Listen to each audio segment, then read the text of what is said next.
Roughing It by Mark Twain. Chapter 30.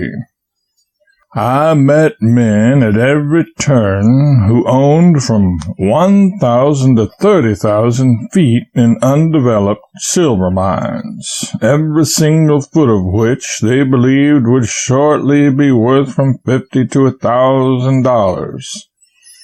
And as often as any other way, they were men who had not $25 in the world. Every man you met had his new mine to boast of and his specimens ready, and if the opportunity offered, he would infallibly back you into a corner and offer as a favor to you, not to him, to part with just a few feet in the Golden Age, or the Sarah Jane, or some other unknown stack of croppings, for money enough to get a square meal with, as the phrase went. And you were never to reveal that he had made you the offer at such a ruinous price, for it was only out of friendship for you that he was willing to make the sacrifice. Then he would fish a piece of rock out of his pocket, and after looking mysteriously around as if he feared he might be waylaid and robbed if caught with such wealth in his possession, he would dab the rock against his tongue, clap an eyeglass to it, and exclaim, "Look at that! Right there in that red dirt, see it? See the specks of gold and the streak of silver? That's from the Uncle Abe. There's 100,000 tons like that in sight. Right in sight, mind you. And when we get down on it and the ledge comes in solid, it will be the richest thing in the world. Look at the assay. I don't want you to believe me. Look at the assay." Then he would get out a greasy sheet of paper which showed that the portion of rock assayed had given evidence of containing silver and gold in the proportion of so many hundreds of thousands of dollars to the ton.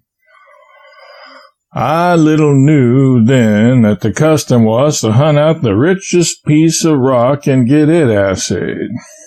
Very often that piece, the size of a filbert, was the only fragment in a ton that had a particle of metal in it, and yet the assay made it pretend to represent the average value of the ton of rubbish it came from.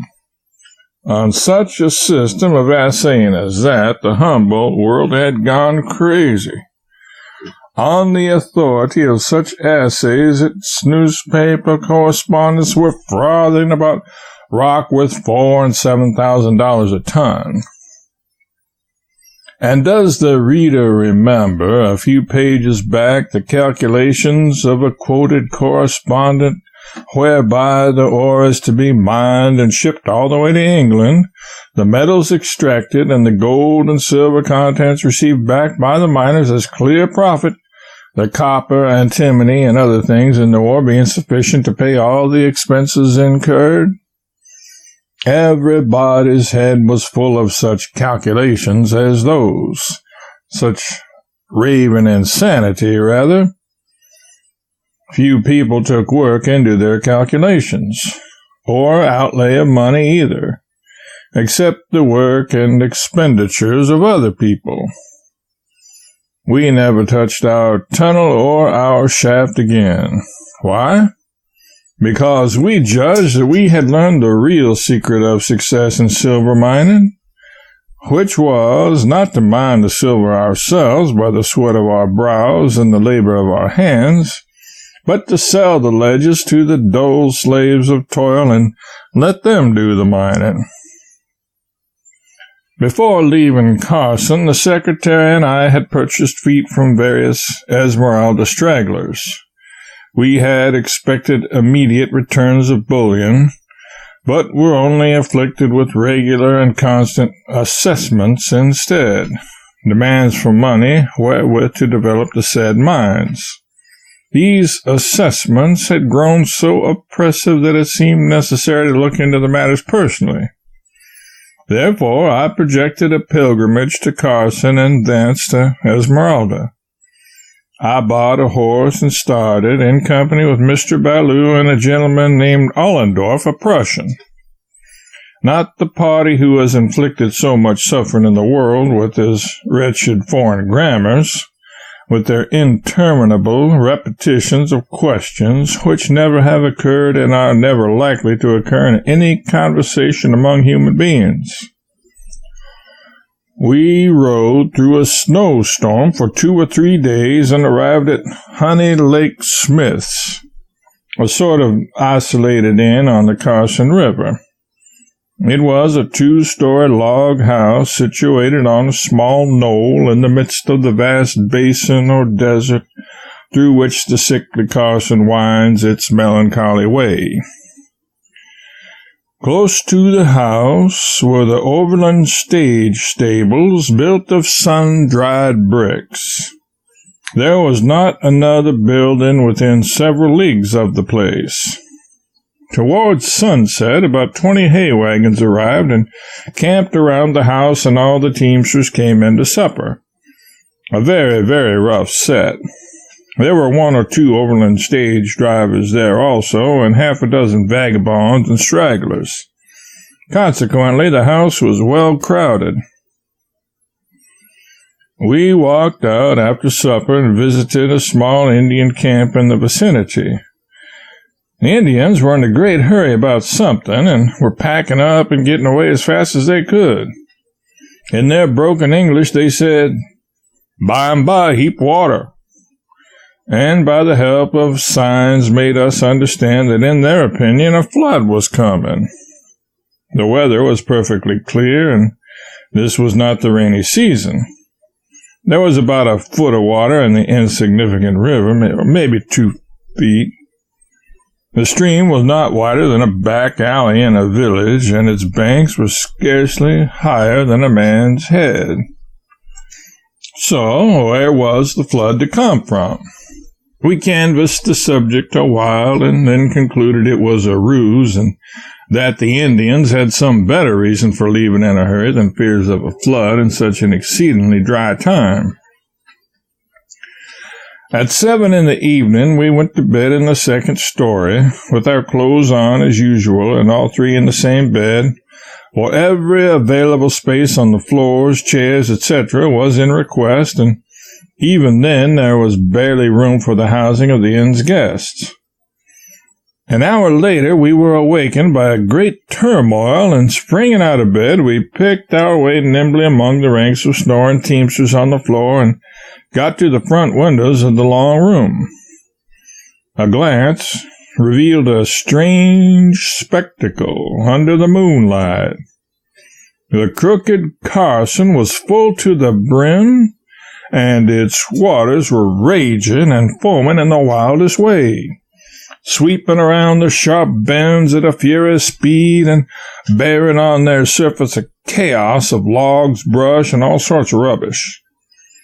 A depression where its bed had once been and other times was already filling, and in 1 or 2 places the water was beginning to wash over the main bank.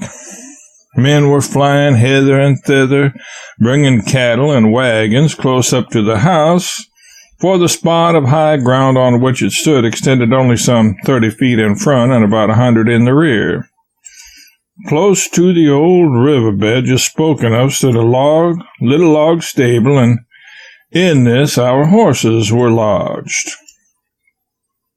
While we looked, the waters increased so fast in this place that in a few minutes a torrent was roaring by the little stable and its margin encroaching steadily on the logs. We suddenly realized that this flood was not a mere holiday spectacle, but meant damage, and not only to the small log stable, but to the overland buildings close to the main river. For the waves had now come ashore and were creeping about the foundations and invading the great hay corral adjoining. We ran down and joined the crowd of excited men and frightened animals. We waded knee-deep into the log stable, unfastened the horses, and waded out almost waist-deep, so fast the waters increased. Then the crowd rushed in a body to the hay corral and began to tumble down the huge stacks of baled hay and roll the bales up on a high ground by the house. Meantime, it was discovered that Owens, an overland driver, was missing, and the man ran to the large stable and, wading in, boot-top deep, discovered him asleep in his bed, awoke him, and waded out again. But Owens was drowsy and resumed his nap, but only for a minute or two, for presently he turned in his bed, his hand dropped over the side, and came in contact with the cold water. It was up level with the mattress. He waded out breast deep almost, and the next moment the sunburned bricks melted down like sugar, and the big building crumbled to a ruin and was washed away in a twinkling. At 11 o'clock, only the roof of the little log stable was out of water, and our inn was on an island in mid-ocean. As far as the eye could reach in the moonlight, there was no desert visible, but only a level waste of shining water. The Indians were true prophets, but how did they get their information? I'm not able to answer the question. We remained cooped up 8 days and nights with that curious crew. Swearing, drinking, and card-playing were the order of the day, and occasionally a fight was thrown in for variety. Dirt and vermin. But let us forget those features. Their profusion is simply inconceivable. It is better that they remain so. There were 2 men. However, this chapter is long enough.